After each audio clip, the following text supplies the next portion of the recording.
The laughter echoed through the crowded fast food restaurant as the group of college students surrounded the woman in the wheelchair. They thought she was an easy target, someone they could mock and humiliate for their entertainment. The beautiful blonde in the custom racing wheelchair just sat there quietly, her military bearing invisible to their cruel eyes. They saw weakness. They saw vulnerability. They had no idea they were about to face the fury of the United States Air Force's most elite pilots, and that her call sign Phoenix was earned in the deadliest skies over enemy territory. For more powerful videos about our military heroes, please take a moment to subscribe to the channel. Your support helps us continue to tell these important stories. Madison Parker, 28 years old, sat perfectly still by the large window of Mickey's Burger House, watching the afternoon traffic flow past on the interstate. Her platinum blonde hair fell in soft waves past her shoulders, and her piercing green eyes held a serenity that seemed unshakable. She wore a simple navy blue t-shirt and dark jeans, her lean, athletic build still evident despite the custom racing wheelchair that had been her companion for the past 3 years. The sleek carbon fiber and titanium of her racing chair gleamed under the restaurant's bright lighting, but it was the small, faded tattoo barely visible on her left wrist that told her real story. A pair of wings with the call sign Phoenix etched beneath them in elegant script. Madison had chosen this particular seat for a reason. It offered clear sightlines to all entrances, positioned her back against a solid wall, and provided quick access to both the service exit and the main door. Old habits died hard, especially when those habits had kept you alive at 30,000 feet above hostile territory. The restaurant was her refuge, a slice of normal American life that she'd fought to protect in the skies over 3 different countries. Here she could order a burger and fries, read a book, and pretend for a few hours that she was just another customer, not a decorated combat pilot carrying more classified missions on her resume than most people had job interviews. But today, her peace was about to be shattered. At 3:15 p.m., the automatic doors slid open and Trouble walked in wearing designer jeans and university sweatshirts. 5 college students from the local university swaggered through the entrance, their loud voices cutting through the peaceful atmosphere like jet engines at full throttle. They were the type who believed the world revolved around their entertainment. Young men who had never faced real consequences for their actions. The leader was a tall, broad-shouldered kid named Tyler, barely 20 years old but carrying himself with the false confidence that comes from a trust fund and enabling parents. His designer clothes and perfectly styled hair screamed privilege. Beside him stood his crew, Marcus, the wannabe influencer always recording everything, Jake, the athlete who peaked in high school, Connor, the rich kid's sidekick, and Brett, whose cruel laugh had been terrorizing people since middle school. The restaurant's atmosphere changed instantly. Families with children suddenly found their meals intensely interesting. The elderly couple in the corner booth quietly asked for their check. A mother pulled her young daughter closer as the group passed their table, their loud profanity and crude jokes making her uncomfortable. But Madison didn't move, didn't flinch, didn't even look up from her book, Eager, an autobiography. That stillness, that refusal to acknowledge their dominance was like a red flag to a bull in Tyler's mind. The 5 college students commandeered the center section of the restaurant with the kind of entitlement that comes from never being told no. Their voices grew louder as they competed for attention, their crude jokes and offensive language making other customers shift uncomfortably in their seats. "This place smells like failure and minimum wage," Tyler announced, his voice carrying across the entire restaurant. His friends laughed, the sound harsh and grating in the family-friendly environment. Marcus, phone already in hand and recording, was scanning the restaurant for content. "Dude, look at this place. Total dump. Who even eats here?" But it was Brett who first noticed Madison, his eyes drawn to her blonde hair and the way she sat with such unusual composure. "Check out the wheels on that one," he said, pointing directly at her with no attempt at discretion. Tyler followed his gaze, and his expression darkened when he realized Madison wasn't paying them any attention. In his world, people noticed him. People feared him or wanted to be him.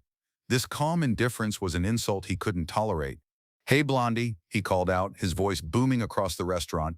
"You deaf or just ignoring your betters?" Madison turned a page in her book without looking up. The slight infuriated Tyler more than a direct confrontation would have. He stood, his chair scraping against the tile floor, and walked over to Madison's table.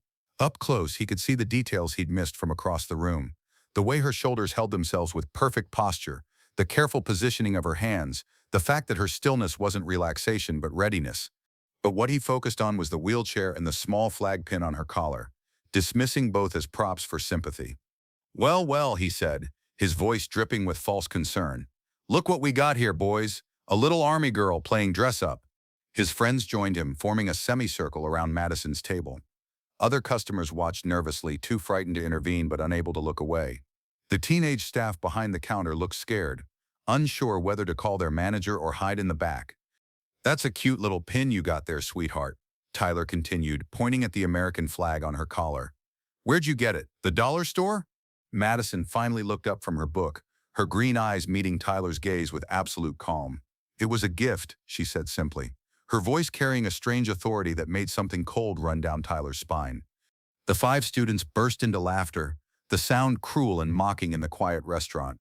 "Right," Marcus wheezed, still recording with his phone. "I'm sure they're giving out participation trophies to crippled girls now." "What's next?" Jake added, flexing his muscles. "Blind pilots? Deaf air traffic controllers?" Their laughter grew louder, more vicious. Other customers shifted uncomfortably in their seats, shame coloring their faces as they watched 5 grown men mock a disabled woman and did nothing to stop it. But in a booth near the back, Master Sergeant Rick Torres was fighting to control his temper. The 42-year-old Air Force recruiter was home on leave, enjoying a quiet lunch, when he'd noticed something the college kids had missed entirely. That wasn't just any wheelchair. It was a custom racing chair that cost more than most people's cars. And that pin on her collar wasn't from the dollar store. It was a combat veteran's pin, the kind you earned, not bought. More importantly, he'd caught a glimpse of something else when Madison had reached for her drink, a small tattoo on her wrist that made his blood run cold. Wings with a call sign. He knew what that meant. Madison closed her book gently, placing it on the table with deliberate care. "Gentlemen," she said, her voice carrying the same authority that had once commanded respect in military briefing rooms, "I think you should return to your table." Tyler's face flushed red. Did this bitch just give me an order? Without warning, he grabbed the handles of Madison's wheelchair and tilted it backward, just enough to make her grip the armrests to keep her balance. "Let me tell you something, Army girl. This is my town, my restaurant, and my rules say you show respect to your betters." The restaurant gasped collectively. An elderly veteran at the counter started to rise, but his wife pulled him back down, terrified of what might happen. The teenage staff retreated further behind the register. Madison's voice remained perfectly calm, though her eyes had gone ice cold. "Sir, I'm going to ask you once to release my chair." "Or what?" Tyler sneered, his grip tightening. "You gonna roll over my feet?" That's when he made his fatal error. With a violent shove, he pushed the wheelchair backward, sending it rolling into the window with a crash that rattled the glass. Madison's drink toppled, spilling across the table and onto her lap. The impact jarred something loose from beneath Madison's chair, a small magnetic case that she kept attached to the frame for emergencies. It broke open as it hit the floor, spilling its contents across the restaurant tiles. Military ribbons and medals scattered like confetti across the floor. Air medals, distinguished flying crosses, purple hearts, and others that most civilians wouldn't recognize but that told a story of incredible valor in the deadliest skies on Earth. And among them, something that made every person in the restaurant draw a sharp breath, a folded American flag, the kind given to families at military funerals. But this flag was different. It was signed by generals, by members of Congress, by the Secretary of the Air Force himself. But it was the small placard that had fallen with the flag that made Master Sergeant Torres's hands shake as he reached for his phone. It read, "Captain Madison Parker, F-16 Fighting Falcon, 5.6 Fighter Wing, call sign Phoenix, 47 combat missions, shot down behind enemy lines, Afghanistan, 2021. The silence that followed was deafening.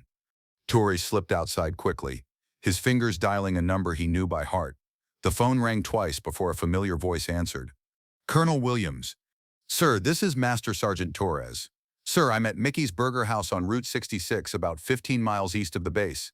Colonel, there's a situation here involving one of your pilots." A pause. "Explain, Sergeant." "Sir, there's a pilot here being harassed by college students. She's in a wheelchair, sir. They're mocking her service record. The medals are scattered on the floor." The silence stretched so long that Torres wondered if the call had dropped. When the colonel finally spoke, his voice was cold as the stratosphere. "Torres, you said pilot. What's the call sign?" Torres squinted through the window at the small placard on the floor. "Phoenix, sir. Captain Madison Parker." The intake of breath was audible. "Jesus Christ. Thompson, listen to me very carefully. Do not let anyone leave that restaurant. Do not let them touch Captain Parker again. We are en route." "Sir, how many should I expect?" "All of them, Sergeant. The entire wing." Inside the restaurant, the situation was escalating rapidly. Tyler, emboldened by the lack of intervention from other customers and completely oblivious to the significance of what lay scattered on the floor, had grabbed Madison's wheelchair again and was shaking it like a toy. "Look at this," he sneered, pointing at the ribbons and medals on the floor. "Our little army girl likes to play dress-up. What's next? Gonna tell us you flew jets?" Madison's hands gripped the armrests of her wheelchair, her knuckles white with controlled tension, but her voice remained steady. "Those ribbons represent missions flown in defense of this country. You're disrespecting something you don't understand." "Missions?" Brett laughed, pulling out his phone to record. "Lady, the only mission you've been on is a mission to McDonald's." What none of them noticed was the change in the restaurant's atmosphere. It started subtly, the dimming of afternoon light as vehicles began pulling into the parking lot. One by one, black SUVs and pickup trucks filled every available space, their occupants barely visible through tinted windows. Marcus was the first to notice, glancing nervously toward the window. Tyler, we got company." Tyler was too busy enjoying his dominance to pay attention. "Yeah, so what? Probably soccer moms." But when he finally looked outside, his cocky grin vanished. 35 vehicles had surrounded Mickey's Burger House, their occupants stepping out with military precision. These weren't soccer moms. These were airmen, pilots, ground crew, and officers from the 56th Fighter Wing, and they moved with the coordinated efficiency of people who had launched airstrikes against enemy targets. The doors opened and out stepped men and women in civilian clothes, jeans, boots, polo shirts, but there was no mistaking their bearing. These were warriors, elite pilots who had flown combat missions in the world's deadliest airspace, and they moved with the quiet confidence of people who had faced enemy fire and emerged victorious. Master Sergeant Torres, still on the phone, caught the eye of the lead officer and pointed toward Madison's table. Inside, Tyler's bravado evaporated like fuel in an afterburner. "What the hell?" he whispered, watching as the pilots formed a perimeter around the building. The front door opened, and Colonel James Williams walked in. He was a man in his late 40s with silver threading through his dark hair and the kind of presence that commanded instant attention. Behind him came his command team, and behind them, more fighter pilots than the small restaurant could comfortably hold. They didn't speak. They didn't need to. They simply filled the space around Madison's table, forming a human wall of military precision that made the 5 college students look like children who had wandered into the wrong hangar. Colonel Williams surveyed the scene. The scattered medals, the spilled drink, the 5 pale young men who had been tormenting one of his pilots. His expression was calm, but his eyes burned with the cold fire of someone who had ordered airstrikes on enemy positions. He looked down at Madison, and his entire demeanor softened. "Captain Parker," he said, his voice carrying the respect of one warrior greeting another. "Are you injured?" Madison straightened in her wheelchair, automatically coming to attention despite being seated. "No, sir, just some spilled soda." The colonel's gaze moved to the scattered medals and ribbons on the floor, taking in the air medals, the distinguished flying crosses, the Purple Heart that few pilots ever received. "I see your service record has been displayed." "Yes, sir. Accidentally." Colonel Williams knelt down carefully, gathering the medals and ribbons with the reverence they deserved. As he did, he began to speak, his voice carrying to every corner of the now silent restaurant. "Ladies and gentlemen, you are in the presence of one of our nation's finest warriors. Captain Madison Parker served 3 combat tours flying F-16 Fighting Falcons over Afghanistan and Iraq. She flew 47 combat missions, more than most pilots see in an entire career." He stood, holding the medals like they were made of platinum. 3 years ago, Captain Parker was leading a combat air patrol over Afghanistan when her aircraft was struck by enemy surface-to-air missile. She could have ejected safely over friendly territory. Instead, she chose to stay with her damaged aircraft and complete her mission, protecting a convoy of Marines under heavy enemy fire. The restaurant was so quiet that the only sound was the gentle hum of the fryer in the kitchen. Tyler, Marcus, Jake, Connor, and Brett stood frozen, trapped by the wall of fighter pilots surrounding them. Captain Parker kept her damaged F-16 in the air for another 20 minutes, providing close air support that saved the lives of 37 Marines. The colonel continued, his voice thick with emotion. When her aircraft finally went down, she was behind enemy lines, both legs shattered from the ejection, but still coordinating rescue efforts for other downed pilots. Madison closed her eyes, the memory still painful after all these years. The sound of enemy gunfire, the taste of blood, the weight of knowing that other lives depended on her staying conscious and alert. "When we finally reached Captain Parker's position," Colonel Williams said, his voice carrying the weight of absolute truth. We found her defending wounded Afghan civilians who had tried to help her, fighting off Taliban fighters with a broken sidearm and sheer determination. She held that position for 6 hours until rescue arrived. A woman at the counter began to cry. The elderly veteran who had tried to intervene earlier stood at attention, tears streaming down his face. Every Marine in that convoy went home to their families because of Captain Parker's sacrifice, the colonel continued. Every civilian she protected lived to see another day. The call sign Phoenix wasn't given lightly. It was earned by someone who literally rose from the ashes of a burning aircraft to continue fighting for others. He turned to face the 5 college students, his expression hardening like cooling titanium. So when you gentlemen decided to mock her wheelchair, to disrespect her service, to treat her like she was nothing, you weren't just bullying a disabled woman, you were insulting one of America's finest fighter pilots. Tyler tried to speak, his voice cracking. We didn't know. You didn't know because you didn't care to know, Colonel Williams replied coldly. You saw someone you thought was weak, and you decided that gave you the right to be cruel. The lead fighter pilot stepped forward, and when he spoke, his voice carried the authority of someone accustomed to commanding squadrons in combat. My name is Colonel Williams, commanding officer of the 56th Fighter Wing. Captain Parker served under my command for 5 years. She is the finest pilot I have ever had the privilege to lead, and she is family to every person in this room. He gestured to the 35 pilots, ground crew, and officers now filling the restaurant. These men and women have flown with her, served with her, and would follow her into the most hostile airspace without hesitation. And when we heard that 5 cowards were disrespecting her in a public restaurant, we decided to pay a visit. Tyler looked around desperately, taking in the faces of the fighter pilots surrounding him. These weren't weekend warriors or college ROTC students. These were the real deal. Men and women who had dropped ordnance on enemy targets, who had engaged in air-to-air combat, who could end conflicts before they started.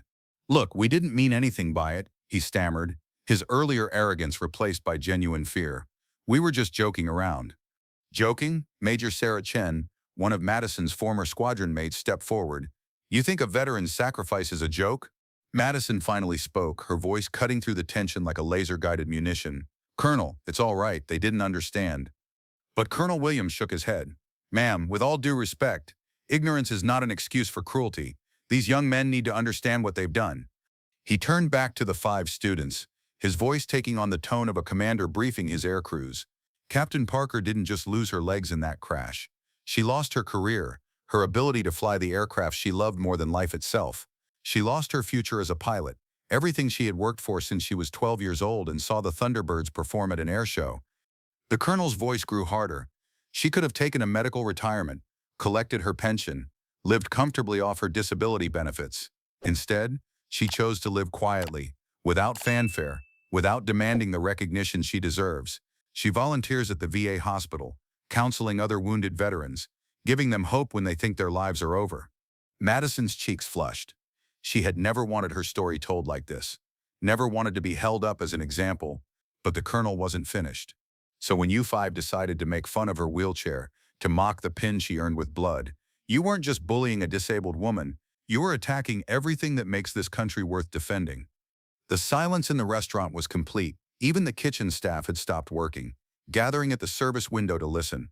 Tyler, his face now pale with genuine shame, looked down at Madison with what appeared to be real remorse. Ma'am, Captain, I'm sorry, I didn't know. If I had known. If you had known, you might have acted differently, Madison replied, her voice measured and calm. But the real question is, why does it take knowledge of my service record for you to treat me with basic human dignity? The question hung in the air like a heat-seeking missile locked on target. Tyler had no answer because there was no good answer.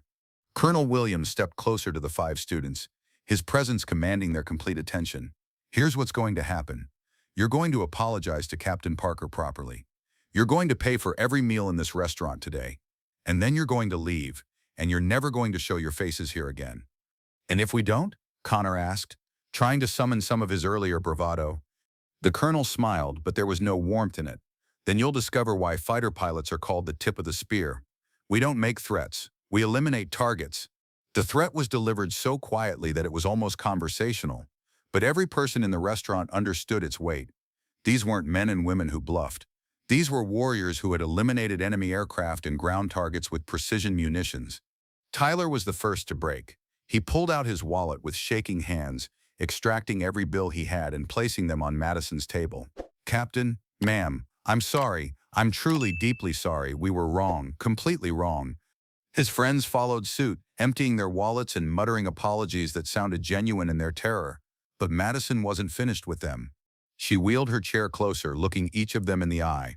"I want you to understand something. This wheelchair isn't a symbol of weakness. It's a symbol of sacrifice. Every veteran you see, whether they're in a chair, walking with a cane, or dealing with invisible wounds, has given something for your freedom to sit in this restaurant and eat your lunch in peace." Her voice grew stronger, carrying the authority of someone who had commanded respect in the world's most dangerous airspace. "The next time you see someone who looks different, someone who moves differently, someone who seems like an easy target, I want you to remember this moment. Remember that you have no idea what battles they've fought or what prices they've paid." Marcus, tears actually streaming down his face, nodded frantically. "Yes, ma'am. We'll remember, we promise." Colonel Williams watched the exchange with pride. Even in a wheelchair, even outnumbered and alone, Madison commanded the situation with the same leadership that had made her legendary among fighter pilots. The 5 students gathered their belongings and headed for the door, their earlier swagger replaced by genuine shame. At the threshold, Tyler turned back. "Captain," he said, his voice barely audible, "thank you for your service, and I'm sorry for what you lost." Madison nodded once, accepting his apology with the grace of someone who had learned to carry loss without bitterness. After they left, the restaurant erupted in applause.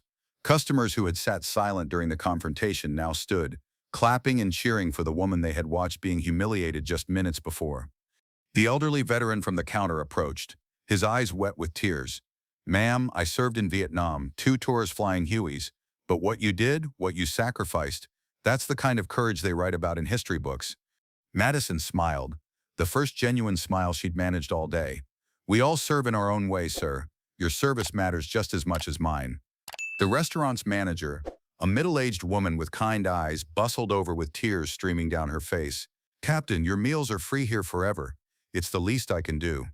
But perhaps the most meaningful moment came when Master Sergeant Torres approached her table.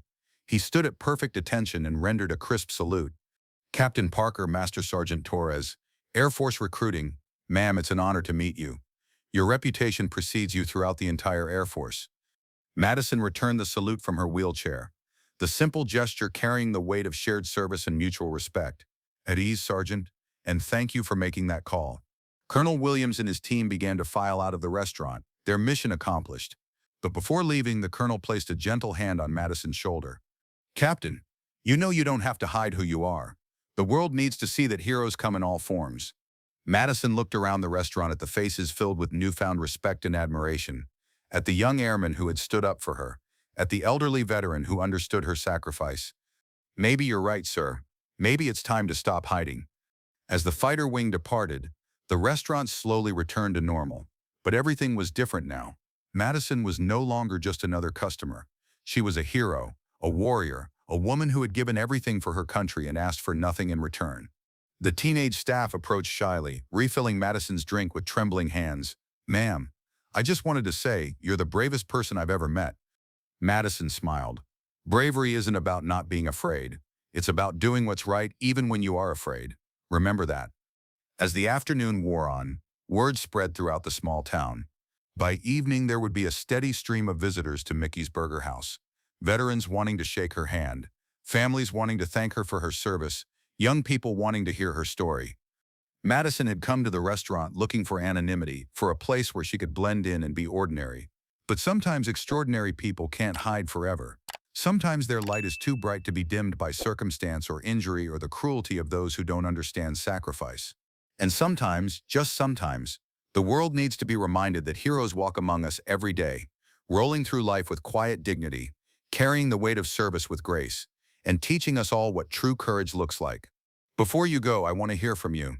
Have you ever witnessed someone being bullied and wished you had the courage to speak up? Have you ever been underestimated because of something that made you look different or vulnerable? Share your story in the comments below. Your experience might inspire someone else who needs to hear it. And if this story moved you, if it reminded you that heroes come in all forms, hit that subscribe button, because everyone deserves to have their story told, and everyone deserves to be seen for who they really are, not just what they appear to be.